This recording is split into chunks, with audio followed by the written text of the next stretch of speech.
as Abby mentioned, one of the things that we focus on when investing in companies is their growth trajectory and how will they make money and grow to be very big businesses so that the investment we make in them justifies the ultimate goal of getting a very big return for the founders and me as a VC for my investors and my fund.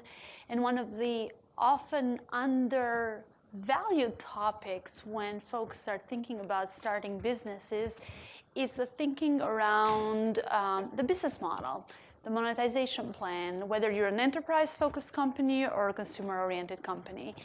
And in part, I think that's a little bit of a function of the times during, markets that are strong. Oh, everyone will make it, just build it, and somehow they will miraculously come.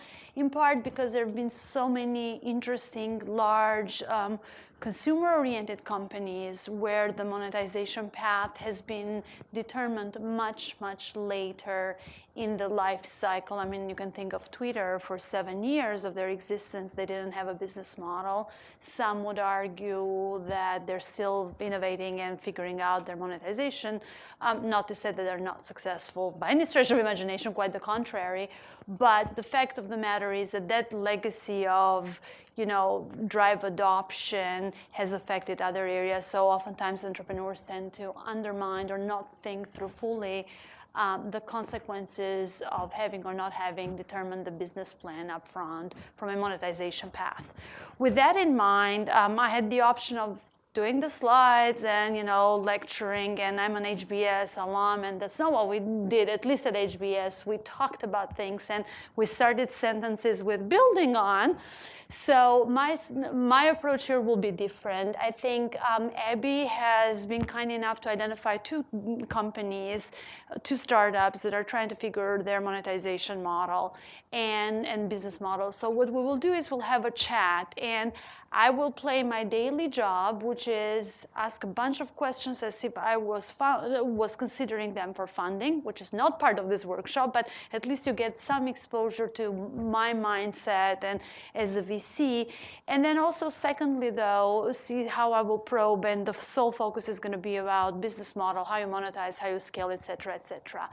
And then I will open it up to you so we can talk about the differences on building a consumer business versus an enterprise business, and then within those, what are, on the enterprise side, licensing versus a SaaS model and how those 2 play out, or on the consumer side, freemium versus ad-supported versus other paths. Does it sound like a plan?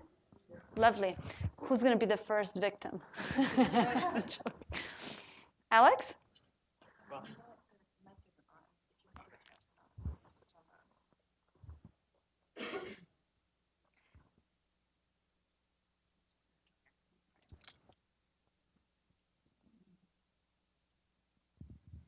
By the way, can you guys see?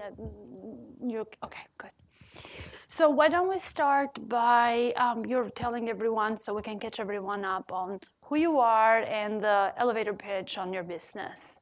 Definitely. Well, good evening, everybody. My name is Alex Worth, and I am a senior at the college. I am the co-founder of Quorum, and we are developing a legislative strategy platform that does big data analysis of the U.S. Congress for government relations professionals. So we are very much a B2B SaaS business, and that we've developed a piece of software and are now selling it to government relations professionals in Washington. And the big thing that we're trying to figure out is how do you develop a pricing structure around the software and assign both a specific value to the software and then figure out how you get people to buy not only one subscription, but then also scale it and buy multiple subscriptions. And do you have an entry-level price? Do you have one price and have that for all users? Do you offer discounts as you sell more and more? But starting to figure out that process in the B2B sales cycle. Lovely. So let's talk a little bit about the value prop and to whom. So what problem are you solving and for whom? So we're basically helping government relations professionals better understand Congress. Right now, you have 535 members of Congress, over 36,000 bills over the last 6 years, 10,000 votes. It's a lot of information to keep track of. And what we're doing is using big data and algorithms to sort through that to provide information like what are the top issues member of Congress work on, who do they most frequently work with, as well as a suite of productivity and legislative tracking tools that help them better keep track of what they're doing on the day-to-day lives, which saves them time. So to better tackle the issue of who's willing to pay how much and how do you scale from there to get them to buy more products, you use the term government relations.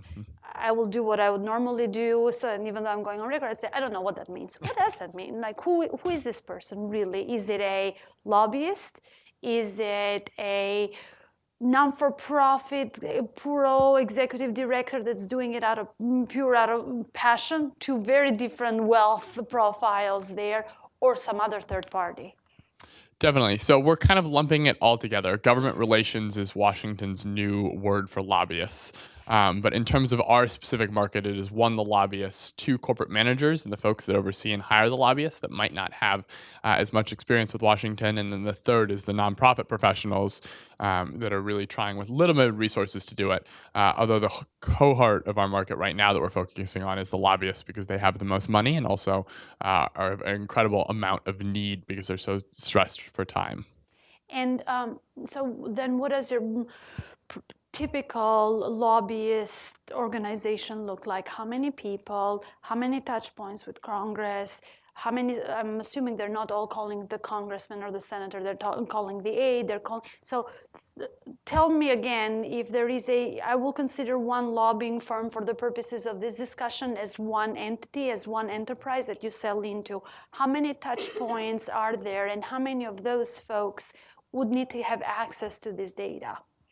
So it gets a little bit complicated because you've got different sizes of lobbying firms, and that you've got your smaller shops, which are doing about $2 million a year in revenue, less than 10 people, mid-sized firms with between 20 to 30 folks doing $5 to $6 million in revenue, and then a series of massive firms. We were talking 100 to 150 people solely doing government relations work that are bringing in anywhere between 15 and $25 million of revenue. And is there an 80-20 rule? So if you focus purely on the large ones that are bringing 15 to 20 plus million, is that 80% of the market? It's probably less. It's probably more like 20% of the market in terms of potential users. Okay. The bigger market is the smaller firms because you get a lot of people going out and starting their own firms. And is there a follower leader mentality? So if the top 20 guys or a subset of the 20% adopts you, all the rest of the market follows you, or is there such behavior at all? What's the market dynamic? So we're still figuring that out. Our sense is there is, just because once people feel like that they need this information, and we're providing a whole level of information that's never been provided before, is they don't want to be left out, and they're going to feel like they have to actually, purchase the software so they have access to this because they need this information. And that's also where too, people look to the bigger firms in town who everybody knows, Podesta Group, Aiken Gump, Holland and Knight, and say, oh, these are the really big lobbying firms. If they're using it, there must be something here. So our assumption is yes, there is a follower mentality. Hence, does that mean that your go-to-market to get the first proof points to start testing, and we'll get even more concrete around the monetization model, but does that mean for you that you're doing a double or two-pronged strategy, trying to get one of the big guys to adopt you, an early adopter, but also trendsetter, and then some of the other middle or smaller guys for validation, or how are you going to tackle it? Exactly like that. So, we're entirely going right now just through folks that we know of getting initial beta testers. One of the things we've struggled a little bit with is how do you approach the big firms who, could easily buy one subscription to the platform, and we're pricing it at $4,800 a year. But how do you get them to buy multiple subscriptions, and how many of the big firms should you go to before we're entirely certain of the pricing model and how to scale it? Because, we don't want them to pay $4,800 a year when they could be paying, to buy a subscription for every single person at the firm. And so figuring that out, but yes, very much, we would love to get a series of the big firms together to then be able to target, the smaller firms as well and have that validated. Okay, so let's talk actually about the product itself, and then ultimately we get to the pricing. The product itself, oftentimes in the startup world, even though there's a lot of disruption and innovation, we think about analogies, and they're a good way to convey your business, even though they're not a good way to define your business, but to convey your business and also to not reinvent the pieces that don't need to be reinvented. So when you think about your business, is it, here I go, the LexisNexis for the Congress or for lobbying? Is it Reuters? Is it Bloomberg for that vertical? What is it? So a very simple analogy to put it is exactly as the Bloomberg terminal did for Wall Street in bringing a whole series of quantitative information and analysis. We're doing a similar thing to Washington of instead of just putting the qualitative reporting out there, actually bringing the quantitative numbers of saying, how many bills did a member work on an X specific issue area, or how many percentage of their bills actually got out of committee. And that's information that you can tabulate by hand right now, but that nobody's done. And so it is going to be a bit of a shift, just like Bloomberg's introduction to Wall Street was, in terms of really narrowing in and having all that information at your fingertips. But what that does, for the purposes of this discussion, now that he's framing, it's taking an existing business model and applying it to a new vertical, so to speak. So all of a sudden, we all have a frame of mind as to, okay, this has been done before. The willingness to pay, we have yet not determined. It is not when Bloomberg machines first came to market, they cost $30,000 a machine, right? Today, hardware is much more commoditized, and the software piece and the data piece, that's where the value lies in. But at least we have now framed okay, we have some data points or existing business models for other verticals that we can turn around and apply. We will have to modify them to address this market, but we have something to work with. So then the question is the software piece replacing manual labor? Is there an assistant in these firms or an entry-level person or an intern that is informally trying to collect this data? Some specific parts of it. So there's specific things that people look at that are being manually collected right now. Or, for example, a really simple one is building a legislative scorecard. So the AARP, the Sierra Club, the NRA, all has their legislative scorecards. My members an A through an F. And what they do is they sit there and actually hand score every single vote. And we can do that with a computer in about 30 seconds. And so that is where it is replacing the manual labor, and the assistants and the legislative assistants at these firms, see it as a huge time saver because that's what they're doing on a daily basis. So right there and then you could make the argument not only does this drive revenue for the firm, but also it's a cost-saving piece. So if you assume that the average assistant is $40,000 to $50,000, and again, I could be wrong, it may be $60,000, whatever that price point is, right there and then, and you've said only part of it, so you can make some determination, but you can see that you can just replace that function, charge the same amount, and deliver the product in 5 seconds or whatever the amount of time is. That's another data point to start thinking about pricing. So then let's talk about, do you charge per module, or do you charge per subscription or per seat, as the term used to be? Because you did use the term SaaS. Mm-hmm. And SaaS has become very, very sexy these days. I have 2/3 of my companies that are focused on enterprise that have approached the choice of licensing versus a SaaS model and have gone with the latter. It is a model that folks need to understand well because it's very capital intensive. So while it's beautiful, you charge up front, you collect up front, it's recurring, you get the customers once, you retain them over time. Next year, you don't have to worry about that first $2 million that you did this year because it's just gonna repeat itself. You just have to build on top of that. It has all those appealing factors.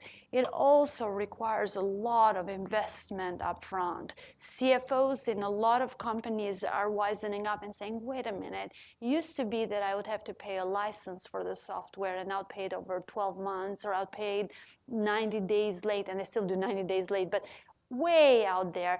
Today, I have 10 vendors, all of which are SaaS players, all of which are asking me to pay it up front. Why in the world would I do that?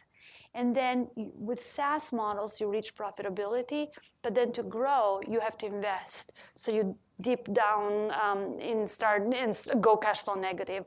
Then you reach profitability, then you go. So it's an S curve. You're still moving that direction, but it's dipping and up and dipping and up. So it's a beautiful business model, but it's one that requires understanding. And on average, at least for venture-backed companies, it's a model that requires over the time of a business. And again, there's never this is how it's always done. But generally, and in all of my statements, there's a disclaimer, there's always exceptions. But generally, it requires $20 to $30 million. And Insight Ventures, which is a later stage growth fund, has published quite a bit of work around SaaS, if you folks are interested in that. Back to you. So on that piece, though, you have some data points. Are you thinking about having 3, 4, 2, I don't know, modules in the product and charging for that horizontally? If you want the full platform, you get a discount. If not, you get these pieces at these a la carte prices that could be subscription. Or you get everything, but it's on a per seat or per sign-on point of view, or a combination of the two, if you can think of it as a matrix. So we've been working to figure that out. Our current thought right now is doing it per seat, partially because we want to say, look, we're going to provide every tool that you need, and we're not going to sit here and hold tools from you that can save you lots of time. We've also heard from folks that in terms of buying other software, it's like kind of buying a car, and that you can add this on, you can add that on, and are a little concerned that might delay the sales cycle to a point where you're sitting there going back and forth about adding features and discounts, and so we're not opposed to kind of segmenting the product and providing different features, but have taken the approach right now of doing it at a per seat basis and saying, you get everything that we have at that one price. So here's some things to consider, and that's perfectly valid. I think some things to consider on a per seat basis is realistically how many folks will actually be utilizing this. Will the top lobbyist or the CEO of the firm touch it? Probably not. Someone will hand him or her a piece of paper, but will so-and-so. Try to map out how many individuals, and then when are you going to call it an enterprise license, enterprise-wide license? So it may be that I'm going to make stuff up to 5 seats is individuals, or it's, you have 2 seats as a bundle, 5 seats, and then an enterprise-wide license, unlimited. And if you're charging, I'll round the numbers out so I avoid demonstrating that I cannot do arithmetic. Let's say for 2 seats you do 5,000, for 5 seats volume discount you do 10,000, and for enterprise-wide you do 30,000. If that's the case, that's what you go to that's what you go to market with. And then I think you will have some channel conflict, because on the one hand, to drive adoption, you're going to need the non-for-profits or that are not as wealthy as the lobbyists with all the corporate backing, which are basically entities that need the tool but can't afford the tool. So the way we see that in the market, and the reason why, first of all, you have to ask the question, do I want their business? And there are plenty of instances when you say, no, thank you. But oftentimes you say yes, from the point of view of driving adoption and awareness in the market, of not leaving money on the table if you can have it, and also for getting your algorithms and your software trained in the case of if you're also taking inputs and data from them, or also just on the delivery of the content itself. So there is value. But if you go with that, be very careful about cannibalizing your markets, because how are you going to deal with these guys who can't afford it? One approach is to offer a light version of your product so that you're disabling certain functionality and offering it at a lower price. But again, be very careful when you do that, because you don't want the big guys to start buying that product. That is not your goal. Does that make sense? May I open it up to you folks for questions? Because I've been talking, or you for me? Oh, come on. Please. Can you give me a better idea of the different size lobbying groups? What are they doing now to kind of fill this void that you have? You said that there's some degree of manual tallying, but I mean, how does this go beyond what they're doing right now? What are they doing now, and then what you're offering, how does it go beyond what they're doing?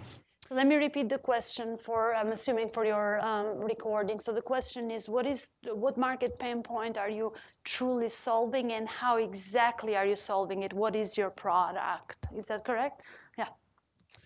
So right now, it really depends on the firm. For the smaller firms, a lot of it is you've worked on the Hill, so you just know what's going on, and you read Playbook every morning, and you read the Washington Post, and you know which members might be good and which members might not be good on it. So for those people, it is introducing a new kind of way of saying, all right, let's give you another different profile of members that's more comprehensive, that has got all these specific metrics to it. And then for the bigger firms, they're the ones that are actually keeping track of the different vote scores and the different tallies. and they're doing that all by hand right now. And so, especially in trying to keep track of 535 members, they're going to every member's website every morning and checking, are there new press releases, are there new bills that this member is doing. They're walking around the hill trying to catch up on what's going on.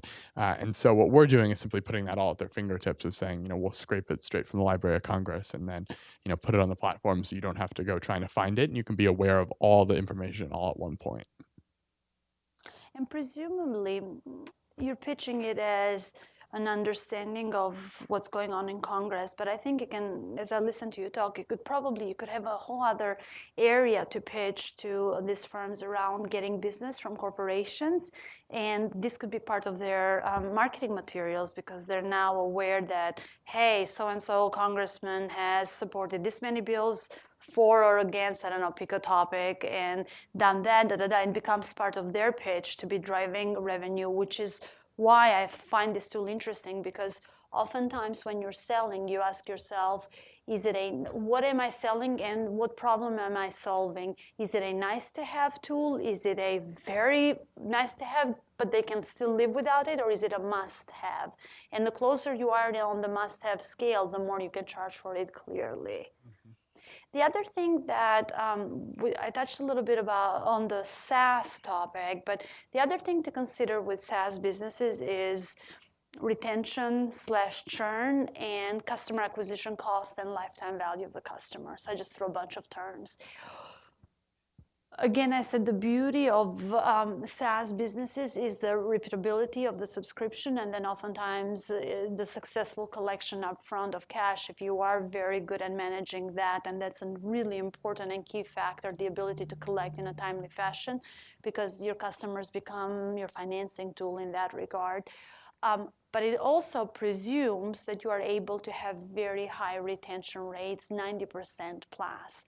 Otherwise, you're undermining the value of having a subscription business. An early focus on churn, or the reverse of it, retention, is really, really important. And then once you start having enough data points, I don't know exactly how far along you are in your sales process, the ability to track the lifetime value of your customer over the customer acquisition cost, the CAC ratio. How quickly do you recover? What did you spend? What's your marketing, sales, per customer to acquire that one additional customer, so on the margin? And how much money are you extracting from a revenue point of view from that customer? If any of you were considering venture funding, we often, as a sort of, although I think there are plenty of other people out there, I often look for a rule of thumb of about 5x coverage. I have one company that's 21x. They're totally an outlier, and they're the joy of my heart. But 5x or above, we're looking good. You're looking good, and all of a sudden you're interesting. There's something, because what it means is, it's not an arbitrary number. What it means is that there is enough business that's being generated to justify your existence, and you can probably scale from there. So that's another metric. SaaS businesses are very, very metrics oriented, and unlike other businesses where sometimes you can't measure concretely, here it's all about execution and tracking and tweaking as appropriate. Do you have any other metrics that you'd recommend looking at in addition to that of tracking? So for your business, so yeah, I would look at, starting from the top, I would look at bookings, billings, and revenue. Bookings, basically sales. How, you sign the contract, and you're calling that a booking. And I would look, if you have multi-year contracts, I'd also look at 12-month booking or annual bookings versus the total value of the booking. Because if you 1 year get a 3-year contract, and let's say the 3-year contract is $3 million, and so it looks great, and the next year you get 3 customers at $1 million, so it's also $3 million. It's not exactly the same thing, because what you've gotten is 1 customer with a big check. Next year, those guys will not pay you anything else. You'll recognize the revenue because of GAAP, but that booking is cold. It's much better to be getting more customers that you can grow than just one customer. And you want to be able to to draw that distinction. Or let me say differently, you have one customer that has that is bringing $3 million this 1 year, and next year you have 5 customers at $1 million. If you can get big customers because it's one effort, but you also have dependencies. But to be able to draw a distinction between those is very, very important. So you look at it as an annual contract value, and you look at it as total bookings. If in fact your contract value is more than 12 months, or your deals are more than 12 months in duration, so that's bookings. Billings is your ability to collect cash. So you build. So that's actually the difference between the two. The third piece is revenue, and that's just GAAP. When have you earned and realized, for those of you who have some sort of accounting background, so the ability to recognize your revenue, otherwise it's deferred. Those are 3 just given. The lifetime value calculation, the lifetime value over CAC, so implicit in there is the CAC calculation, churn, retention, average price point, but you look at that, I hope to God, in any way, in any business. And then I think the ability to upsell and renewals. So because again, you may, and renewals both in terms of the percent change of the number of customers and in dollar value, because you may say year over year we got, from a dollar point of view, 100% renewals. But if you look at the customers, let's assume you have 10, you might have lost all 9. It's just that the 10th guy that stayed with you overspent so much that that company made up for the other 9. So you got to get granular, and that's why you look at upsells as a separate line, and then renewals both on a dollar perspective and from a customer perspective. I hope I'm explaining this, but go ahead. Yeah, you mentioned before the 20 to 30 million as a general rule. Yeah, and again, I'm sure there will be plenty of exceptions to that, but yeah, that's... Yeah, I'm just curious how that breaks down. Maybe this is a hard question to answer, but how that breaks down in terms of, is that sales staff? Is it account executives to support your clients? Is it marketing dollars? Do you have a general sense for how that kind of breaks down? So, by the way, the 20 to 30 million is the capital that goes in outside capital that goes in typically over the life of the business. And it is really, really hard even that statement is so generalized that I'm sure people can drive trucks through it. But in the early days, it's probably so if there is a seed round of $1 million, $1.5 million, which once upon a time we used to call a Series A, but in the seed round, you're probably just working on proof of concept, getting the beta of the product and getting that going. With your Series A financing, you're probably really advancing, and it depends. Is your Series A financing 5 million? Is it 10 million? There's a big difference there. What I have found from experience, no matter how big or how small it is, somehow companies manage to last right for 17.5 months with that month. There's something magical about that 18-month mark, but more on product, less on sales. And then as the product toward if there is an 18-month window of capital that you have gotten, probably somewhere in that middle, in the 9-month mark, and again, these are very general guidelines, you're probably adding to your sales team and to your marketing team. And then as you raise your Series B, it's all about scale. So press on the gas and hire salespeople and fire them even faster than you hired them. And we can talk about that at some other point. If this is going to sound really bad, but if you have a funny feeling in your stomach that someone is not right, that person is not right. I'm digressing, but the most dangerous people are what I call the B players, because they're good enough, they're just not stellar. The F players, you feel bad, but you fire them, you just know. The A players, they more than justify themselves and your existence. The in-between players are a problem. So especially when it comes to sales. And you've got to be meticulous in that regard also, because to tie it back to your business model, depending on your sales cycle, if you have a 1-month sales cycle, the guy or gal was hired, 30 days to kind of figure out the lay of the land, another 30 days to start making their first pitches. By the day 60, they should start being productive, is the terminology. And if you see that month 3, they're not being productive, you may or may not give them time and they're gone. They eat what they kill. Their existence depends on that. If you have a 9-month sales cycle, it's really hard to tell because it takes 9 months to sell $1 million installation, for example. In that case, you need to have many, many, many milestones of tracking progress, and it requires an amazing salesperson. I think your head of sales and your technologists, whether it's your VP of engineering or your CTO, are critical. But back to your question, after the Series B, it's about scale. So investing in sales, investing in marketing, so you do some real evangelizing. I think people often make a mistake of delaying that portion, and marketing is severely, severely undervalued, and I think that's dangerous. Marketing should be your lead gen, so it is the beginning of your sales. And then if you get to a Series C, it's again about expanding multiple offices. It's about oftentimes a head of partnerships, head of biz dev, starting to do your corp dev type stuff. It's all about land grabbing, and then either an exit, an acquisition, or hopefully an IPO. Did I answer your question? Okay.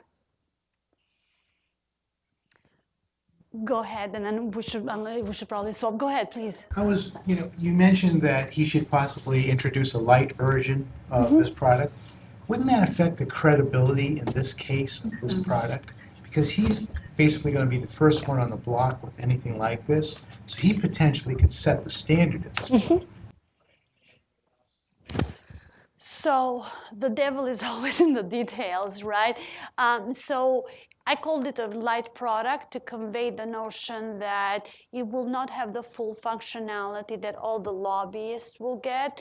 He could call it a social product or a non-for-profit product. He could give it some other name and make it more tailored. What I was trying to convey is avoid the mistake, in my opinion, the mistake of offering the same product with the same functionality and having one entity pay $50,000 for it and one entity pay $500. And I'm drawing from a real life example. I have one portfolio company that prior to my investing, I loved the technology, but literally they had customers who for the same product were paying $50,000 a year and $500 a year. And that's just some major messing up, not to use any profanity. So think through that. And these were smart people who made those mistakes. And the reason they made those mistakes is because it's a land grab oftentimes. So your biggest barrier to entry becomes your execution. And so go at all costs. And you noted that, right? You said, we don't want to give it away to the big guys for $4,800, the product for $4,800. So how do we think of that? And I actually didn't address that. One way to think about that is to give them an early bird pricing or first adopter pricing, because they are taking a risk. They're king-making you if they're the biggest or the second biggest firm. And by the way, you're often better off going after the second biggest firm because they have a chip on their shoulder about being the second. But to give them a competitive advantage, you make it plenty clear in your contract. You're getting this pricing this year, and next year is going to move to X, Y, Z, and you're getting it. It's a one-time deal because you're betting on us, and that's another way to kind of mitigate the conflict. Okay, lovely. Was this helpful? My pleasure. Awesome. So we're going to repeat this for a different business and see how it goes. Yeah. So your name and what the company does. Awesome. So I'm Lindsay Hyde. I'm a recent graduate from HBS. I just graduated in May, and I'm the founder of BarkStop, which is a chain of dog daycares that are offered as an amenity in luxury urban apartment and condo buildings. Well, Okay, say that again. I'll say it more slowly. Dog daycare. And we go in as an amenity. So Okay. we're brought in by the building owner to be offered to the residents of luxury apartment and condo buildings Okay. in urban environments. So what I heard is, for the purposes of this discussion, it's a B2B for C play. Yes, So you sell into a business, but the ultimate beneficiary is the consumer. is the consumer. Exactly. Got it. Okay. And how far along are you, and how are you thinking about monetizing it? Yeah. So we're very early. We're in the process of partnering with Boston area developers to secure some letters of intent on their buildings. Boston, as many of you have probably seen the cranes downtown, we're seeing a lot of luxury buildings come online. So it's a good time to be working in the urban luxury space. And in terms of pricing, so the way that amenities work that we're finding with developers is they come in and they offer it to us for either free or reduced rent on the space. What is really nice about a dog daycare offering is that we can go into basement spaces. And so we can take what developers typically have as unused space and turn it into a really exciting asset for them. And then in terms of the cost, the customer, so the residents actually pay for the service. So it's a $40 a day offering. We're planning to offer it as a subscription service, just like childcare. So you'll come in and you'll either have a full-time option, which will be $800 a month, or a half-time option. And so let's walk through the life cycle of the business. So step one, you get these LOIs going and this partnership going. Step two, who is selling to the ultimate occupant of the building? Is it the landlord saying, hey, and one of the services I offer is blah, blah, blah? It Or is. is it you? Okay. So that's good because what it does, that's good and bad. It's good because what it does is it takes the onus of you trying to identify, you the random company until you're the care.com of whatever, Right. of animals, don't have the credibility to go into a stranger's home and say, hey, please entrust me with your pet. By the same token, it also means that your sales process has been entrusted to a third party whose day job is not your business. So how do you think about that trade-off? Yeah. So what we're finding about pets in these apartment buildings is that because so many people are wanting to bring their pets into urban environments, is that property developers are really getting out and selling pet amenities as differentiators. Okay. And so they're viewing this as a way to say, come and choose my pet-friendly building with this great amenity as one way of selling the building as a whole. Okay, so have you run the unit economics on this? Do you want to talk a little bit about that, or do you want me to kind of lead you through it? Lead me through it. That would be great. Okay, so $800 is what the consumer sees on their bill. Yep. What's the rev split between you guys and the landlord? So we come in, like I said, as an amenity. And so the Right. space for us is typically free. Right. But no, I mean, they're paying $800 to the landlord. What portion are you collecting? They of are the actually paying it to us. So we're The doing full all amount? the billing, the full amount. Interesting. Property, and I'll tell you, I know the property developers are telling us that this is how the economics work for these types of businesses, and so we're as we're give going it a couple out, of years. Right. Let's see how the recession changes that. So I would run the numbers. The other thing, okay, so you've started this business. It has to be no business is recession proof, but you have to think about the good times and the bad and the times. bad, right? The other piece to think about here is how big is this market and how are you going to monetize it? So by unit economics, what I mean is in a building with X amount of units, X percentage of the occupants have pets. Of those X percent are dogs, because you're specializing in dogs, right? Dogs, right? And for those, on average, we can charge for this radius this much. If we expand, we'd have to bring the price, and we can't price differentiate, or you can, I don't know. So it's going to come down to the lowest common denominator. Do those multiplications. What's your market opportunity? How big can you get? Yeah. So By the way, did that make sense, what I just went through? Okay. yeah, so we're seeing on a per site basis, we're modeling it at 4,000 square feet. And the limiting factor for us there is you have to have a certain number of square footage per dog, right, to be able to kind of meet all the right compliance standards. So for 4,000 square feet, we can serve about 45 dogs on any given day.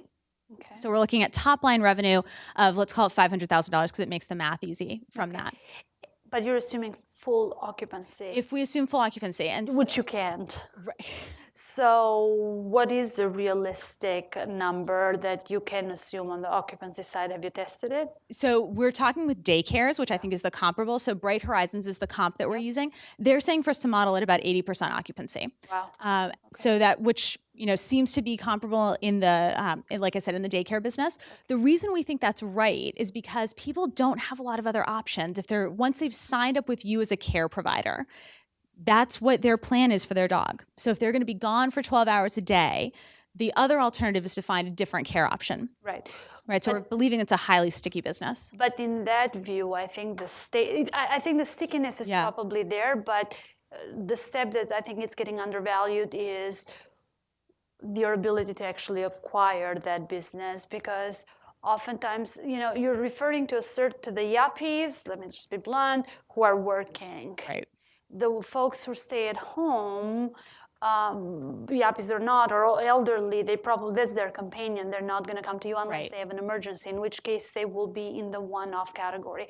Right. My hunch, and this is purely a hunch, not a business judgment, is you will see a lot more behavior that mirrors the daycares for where there is an emergency drop-in, like a lot of enterprises, a lot of companies have for their employees so many days a year, the emergency care one, then more than Bright Horizons, but remains to be seen. Yeah. Questions, thoughts, anything, or questions for me from you? Let's open it up. Yeah. So one question that I had, and the reason I thought it would be really interesting to talk to you is we do have this capacity constraint, right? So we can only serve so many dogs on this square footage. Right.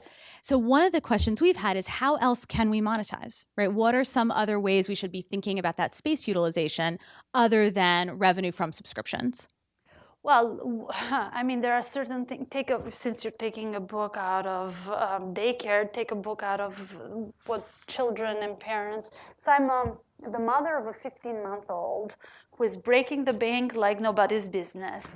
And if you look at how they target, especially first-time parents like myself, it's add-ons. So you could sell stuff. Mm-hmm.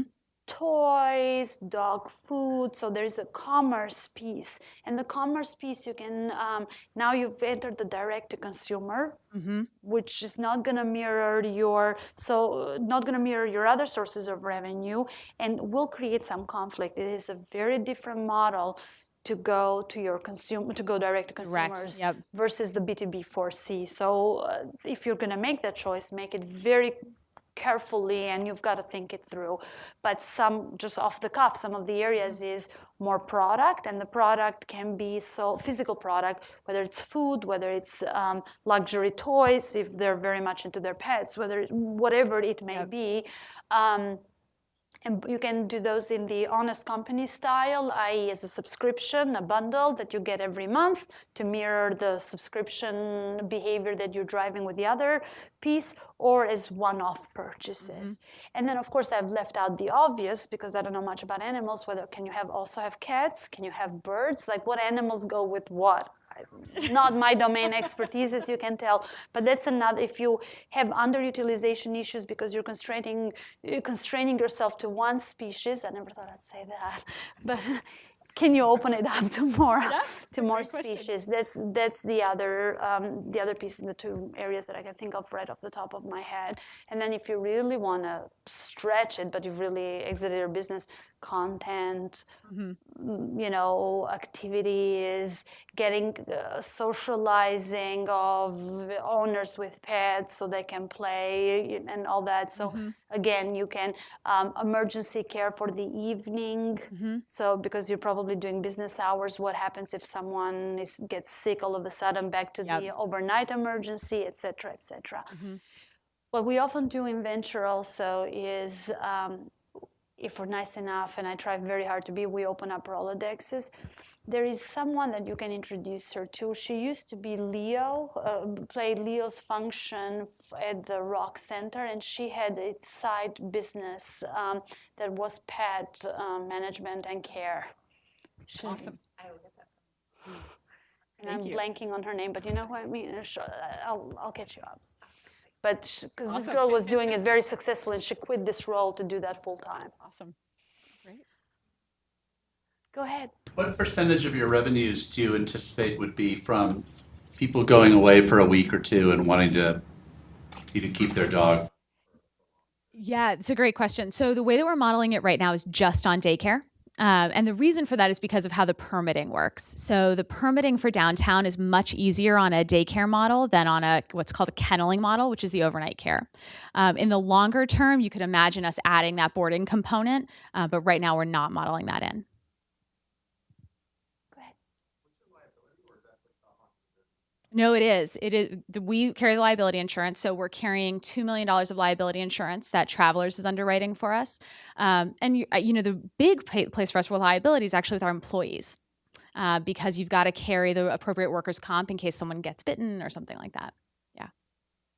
That's an interesting question because I think you can never have enough insurance, but you also have to make the cost versus benefit of insurance. And especially when you are a new business, you don't want to overspend, but be very careful, get insurance, because if you don't, or if you don't have the right amount, your business can go under on one occurrence that had it taken place a year later, it would have been a non-event.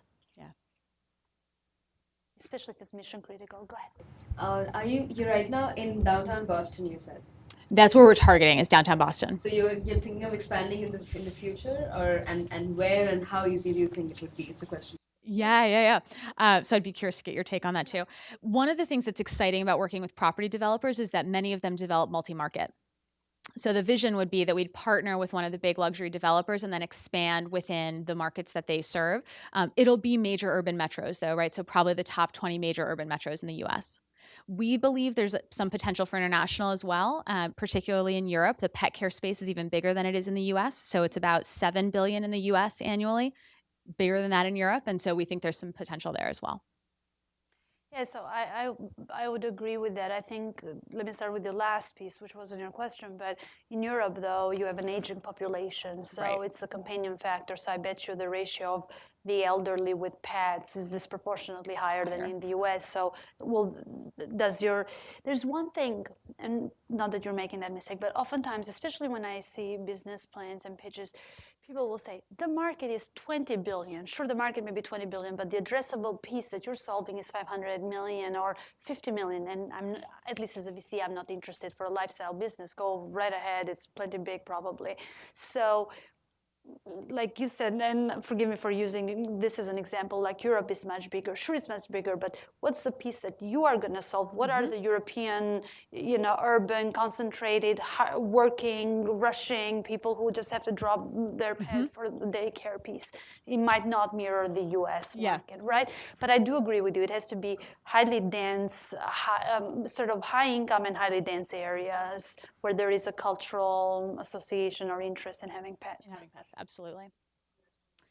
Thank you. And what's interesting about the urban population with pets is it's growing. So about 60% of people 25 to 35 own pets. Wow. Yeah. So maybe I should give in with my husband's request. Go ahead.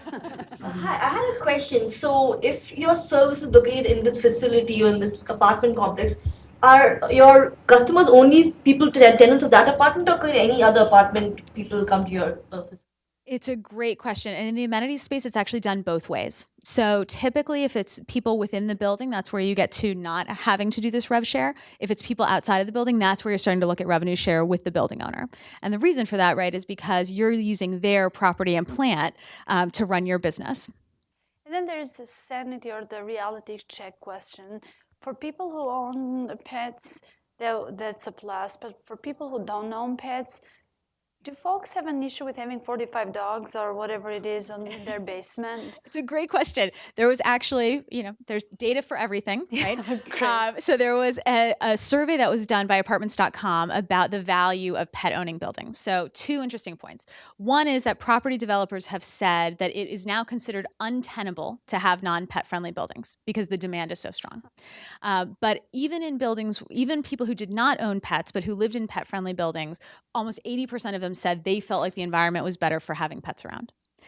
So what we're finding is that even people who don't own pets, by choosing to live in a pet-friendly building, you're making a statement about your interest. There's a difference between a pet-friendly building and a building where there are 45 dogs in a basement being cared for. Yeah, absolutely. So, and again, I don't know the answer, and if I knew the answers to all the business questions, I assure you I would have retired. But these are, when, let's say you were pitching me for money, right? When I think about it, that's one of the risks that I have to figure out. I don't know if I can get my head around it, but diligence, hey, is it the same thing to be in a pet-friendly environment versus to be in a building where there is a pet-caring business?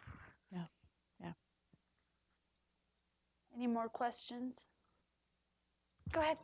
What are you projecting the costs being of each one of these centers? Yeah, so if we, say that it's 500,000 on top line, we're looking at what's falling to the bottom line of that of being about 130,000. So we're looking at about 30% margin. Major cost to the business is the staffing, right? So, and that's a challenging piece of it because you're talking about hourly employees in potentially high turnover types of positions.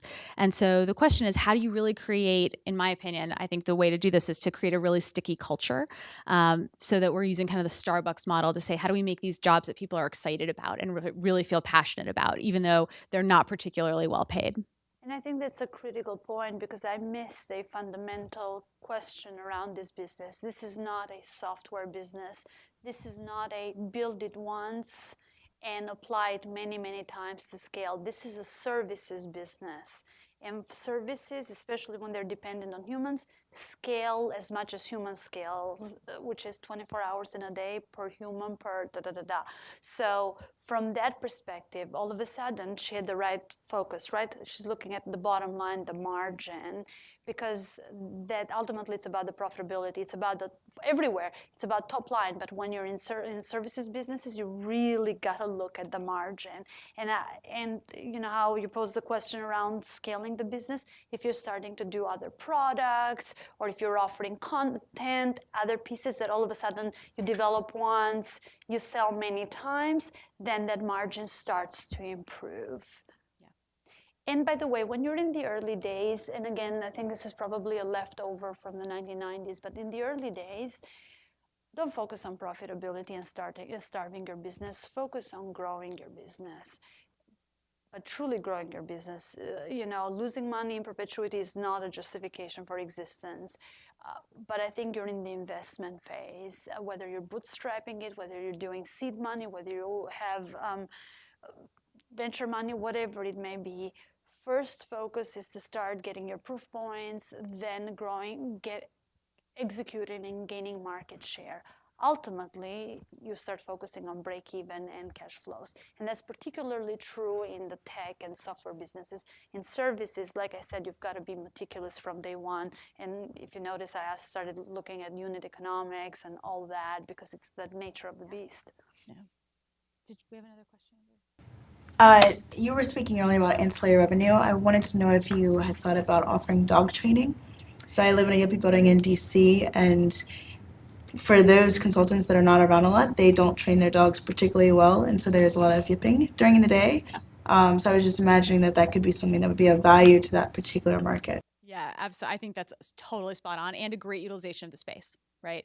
So the way that I've been thinking about it, which I'd be curious to get your take on, is, how do we take this square footage that we have, right? We're programming it with daycare 7 a.m. to 7 p.m., right? So then we've got a lot of time, potentially, both weekends and evenings, that we can program that space with. So what else are we doing in there to help generate that bottom line? I think dog training is definitely, part of that. There are probably other things as well. Grooming seems like a natural extension as well. Could we do a members-only dog park, for example, within there? I think there are some really interesting uses of the space that could be.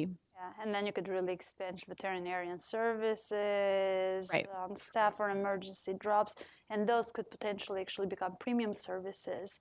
So they could be your $300 a drop type of service all of a sudden, where, back to your question on the margin, boy, does that look good. Looks good. And to the point about yipping during the day, which I'm glad somebody brought up, this is actually one of the points of alignment with the property developers. So property developers are saying we have to be pet friendly, right? Because that's how we get tenancy. And we hate it because the dogs bark all day, they chew on the walls, they damage the apartments. And so by having an amenity like this, we're solving a problem that tenants like you have, which is like stop the dogs barking. But also we're reducing the overall damage in the apartments. And so that's one of the reasons the property developers are excited about it. Good.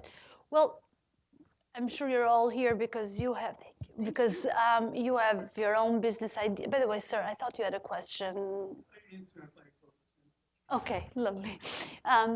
Let's open it up to you, for your businesses and any questions that you may have around what you're considering, what's top of mind, and make it about anything. If you think I could answer it, I'll go for it.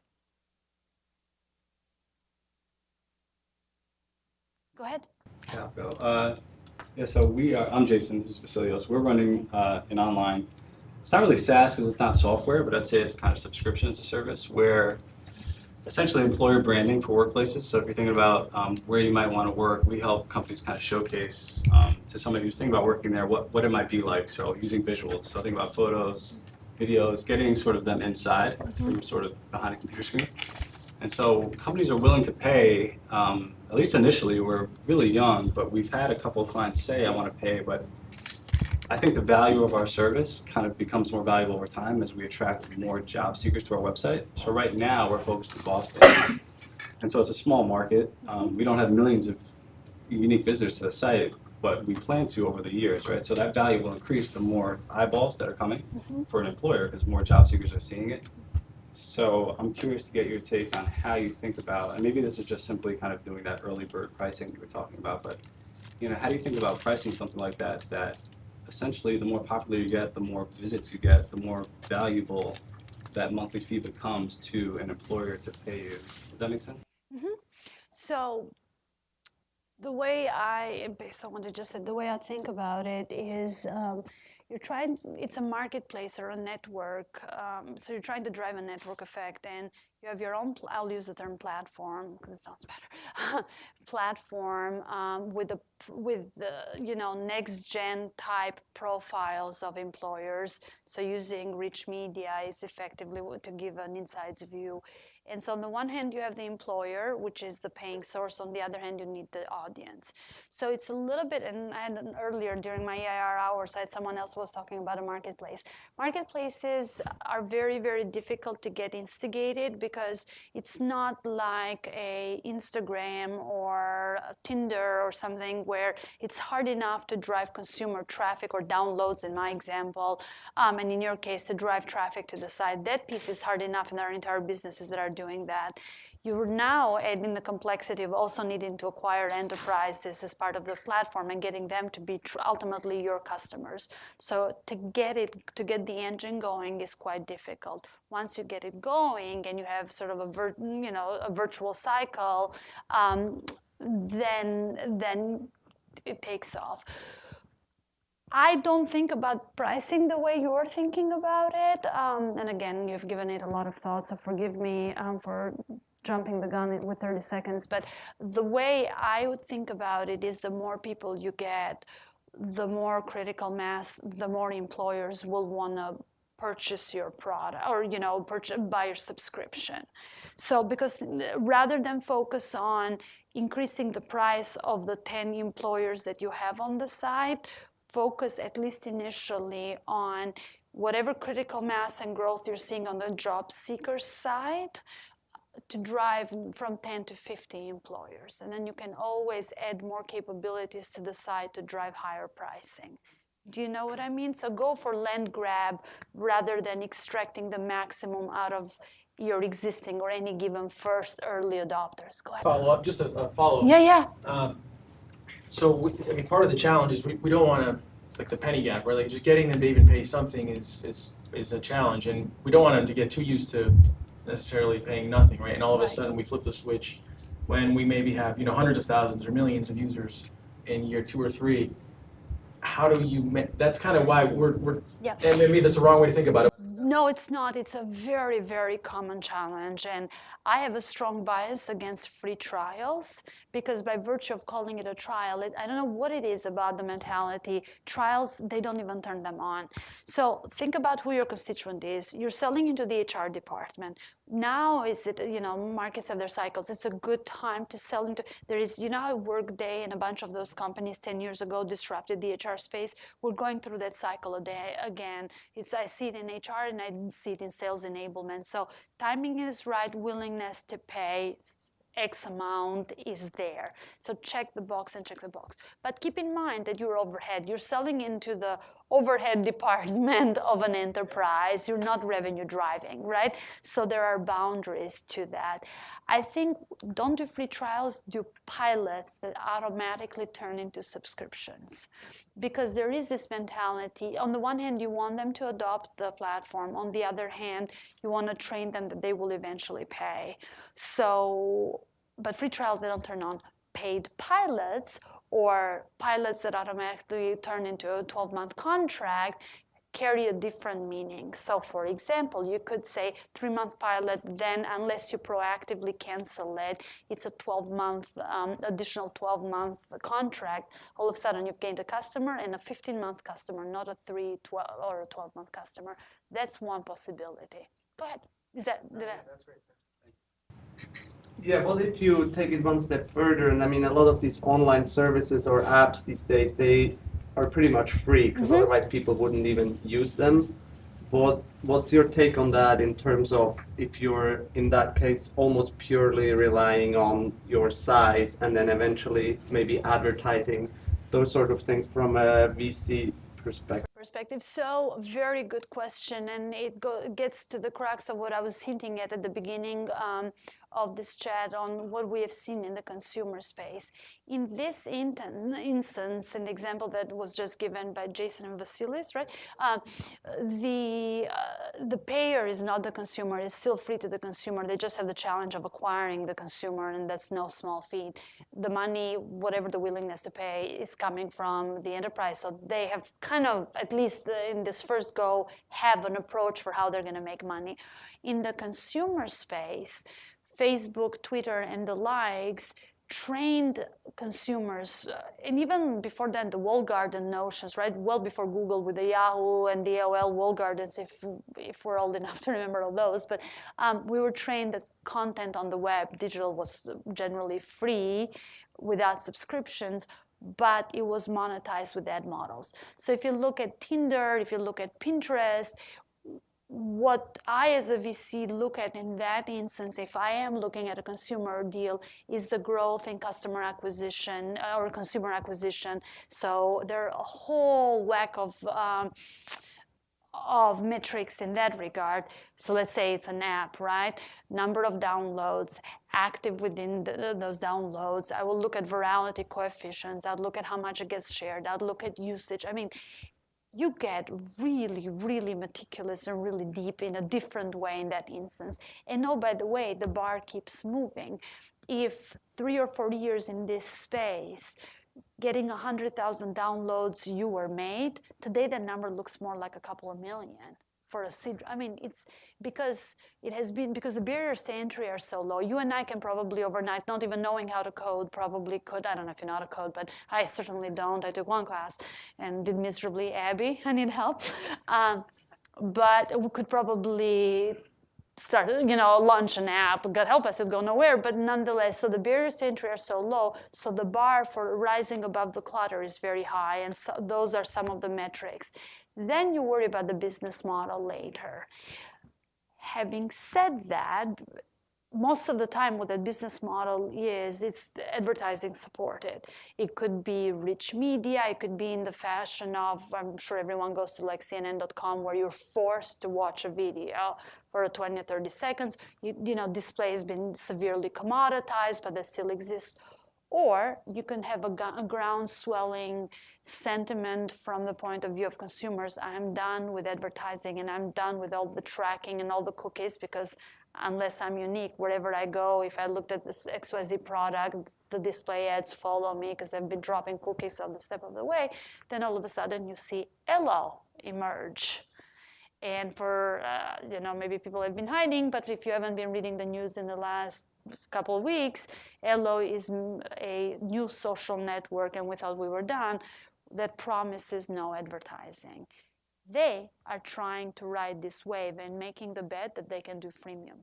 So you want to protect your data, dear consumer, and you don't want to be bugged by advertising, you have to pay. So they're trying to change 10 to 20 years of free mentality by riding this wave. Will it pan out? Who knows? Right now, it's very hot to get in, so we're all, following the herd mentality. But the major models are transaction for consumer, advertising supported, and freemiums. And freemiums are tricky. I hope I answered your question. Yeah, more or less. The only remaining question I have is, so from if what you said a little earlier, the VC would also come in possibly a little bit later, once you already have some of these downloads and not necessarily initially.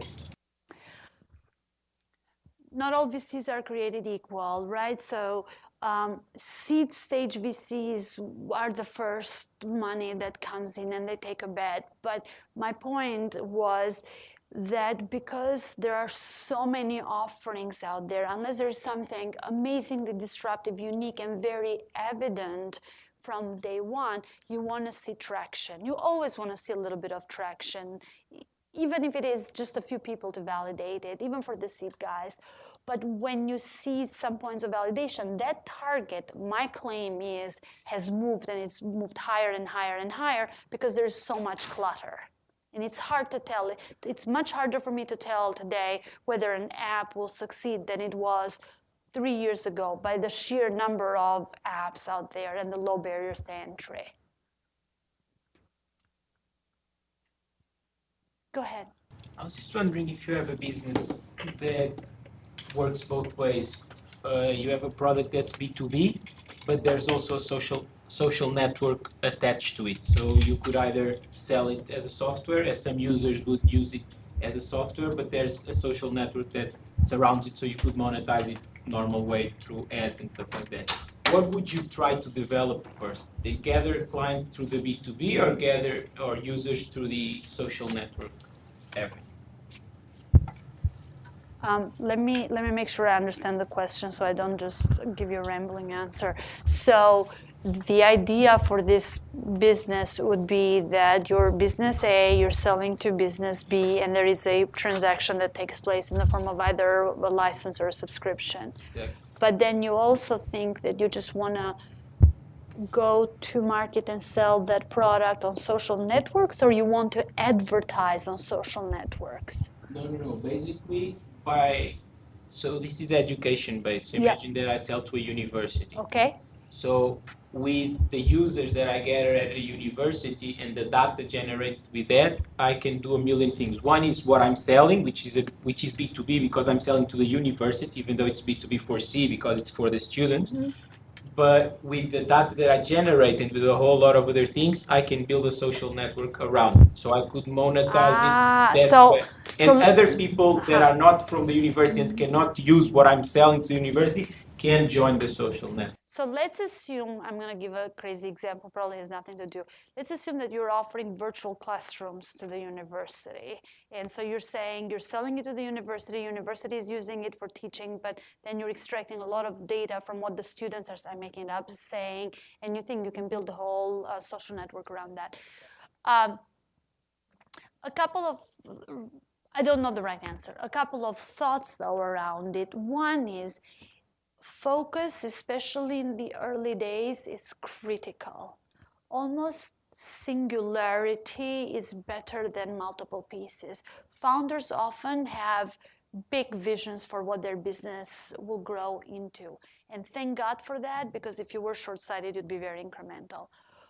But it's critical to take that big vision and parse it out so that you're singularly focused on succeeding in one piece before you extend. So my gut reaction is, let's stick with my example of the classroom, succeed in selling the universities and getting that adoption going. And once you've gotten critical mass that way, add that social networking piece, unless that social networking piece is critical to your core business, because the behavior is different. Go ahead. Oh, 5 minutes. So, and I was meeting with someone today, again, during my office hours, and she said, I can do this, that, and that. No. Focus. If you're going to do 10 things, you're going to fail. The odds as an entrepreneur, the entrepreneurs have a few experiences. One is the highs are high and the lows are really low. But secondly, you're ever optimists, and God bless you for that. Even in the darkest of hours, you have that, and that's why you do what you do. The third thing is you want to conquer the world, but the odds from day one are stacked against you. I don't care what business it is. And how you mitigate some of the odds being stacked against you and that risk is by being focused. Simple, focused. Yeah. This is a question about the focus that you're talking about. So basically, what my friends and I we created is an event platform for college students looking for social events on and around campus. So we've seen that being a big problem. Finding things that happen, social events, so shows, concerts, parties, anything on your campus, and then different bar events or pub events.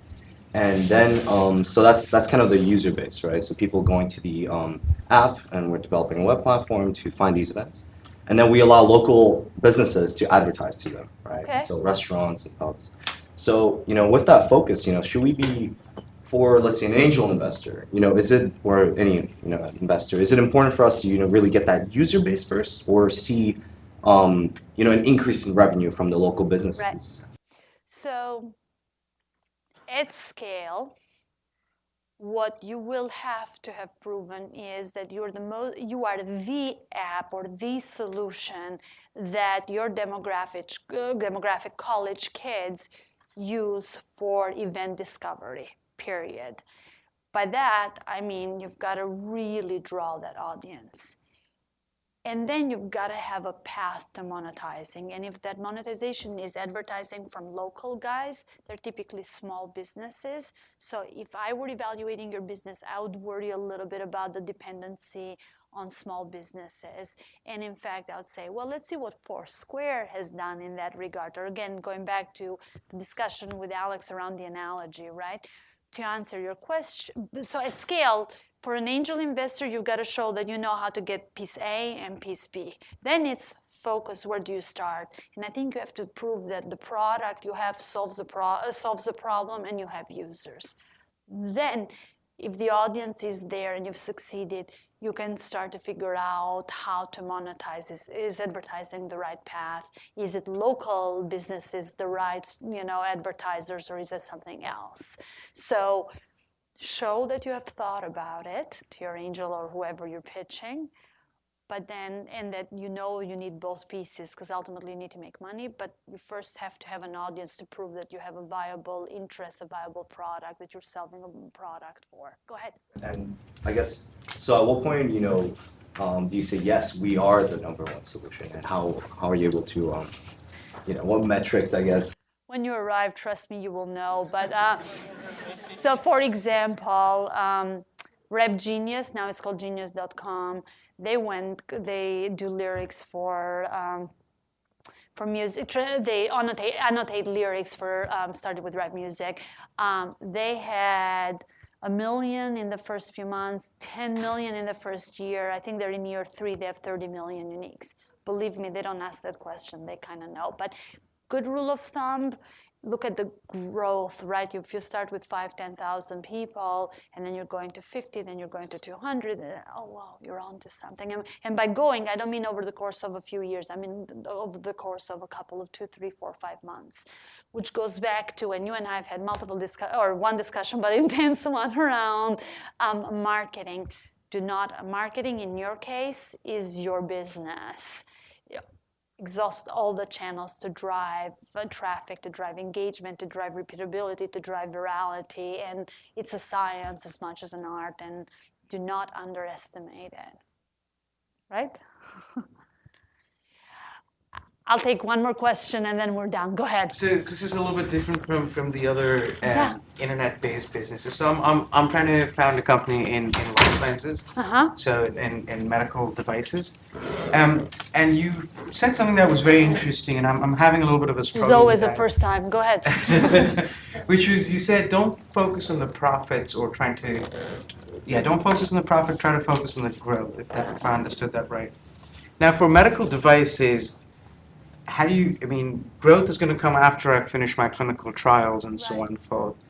But I thought, for my investors, the same scaffold that I'm going to use for medical devices, so the scaffold that regenerates tissues, can I use that same scaffold early on as a life science reagent product before I get to all my medical to the clinical trials, and sell it as a reagent product for laboratory scientists to use it, so I can start getting some money in there in the first 1 or 2 years and not wait for 5 years? Right. So I don't know much about life sciences and medical devices, so I've made my disclaimer. There are businesses, and what's interesting about medical devices is that you have a hardware component, then you have the clinical trials, then you have, if you have to be FDA approved, all that. So the life cycle is 10, 15 years. What I have seen as a bystander, it is not an area I invest in, is oftentimes companies get acquired before they generate $1 of revenue in your business. So kind of like very, very different, but kind of like I said, you know, Twitter and the consumer pieces, they oftentimes get acquired for Instagram, outlier or not. They still haven't figured out the business model, and then God did they get acquired. So think about the business model, but do not compromise your business or what your investors have backed, which is goal X, to get the medical device to do whatever you eloquently said, and I can't repeat, to the tissue, regenerate it. If that is the case, first of all, they're educated into the space, so they will know that this is not about generating revenues in year 1, 2, 3. My guess is they will look at your clinical trials, and there are milestones that they will track to evaluate your performance. If you find it necessary that you need to generate revenues along the way, be very, very, very careful about extracting that piece, almost running it as a separate P&L and not distracting you from the business that you have been funded or you've started and you're working on, because there's an opportunity, a fundamental opportunity cost, especially if it's a space where people are racing and the first guy is the guy that makes it out the door, and that's it, he or she their product becomes the default solution. Little money today may not necessarily justify the opportunity cost of the race or whatever. So don't be tempted by that. If there is a natural way where you can hire 2 people, they run it as a separate P&L, it's highly profitable, it throws cash that you reinvest here, it doesn't distract, I'm assuming you're the CEO, it doesn't distract from your daily activities of driving the business forward, by all means. But oftentimes that's not the case. Okay, Abby. Thank you so much. My pleasure.